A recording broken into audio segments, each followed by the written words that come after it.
اعوذ بالله من الشیطان اللعین الرجیم. بسم الله الرحمن الرحیم. آیا دوست دارید که هیچ فقیر و گرسنه و عریان و مقروض و ستم دیده و اسیر و بیماری در روی کره زمین نباشه و هیچ جنگ و ظلمی در جهان نباشه و هیچ گمراه و گمراه کننده و مستضعف و کافر و ناصبی در دنیا نباشه و ریشه فقر و تبعیض و ظلم و بیماری و فساد و انحراف و گناه از روی کره زمین برچیده بشه و بالاتر از همه اینها کره زمین تبدیل به بهشت بشه؟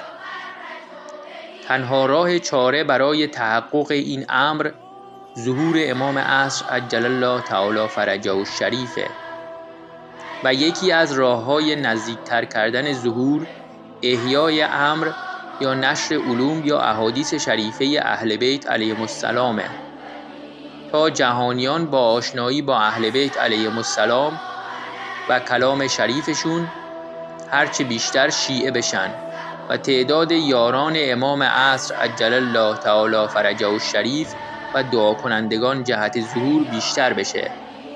حال چه کسی در این عصر بهتر و بیشتر و کاملتر از همه امر اهل بیت علیهم السلام رو احیا میکنه جز علامه الله یاری؟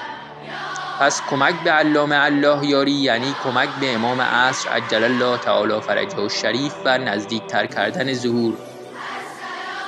تا حالا بهش کمک کردی؟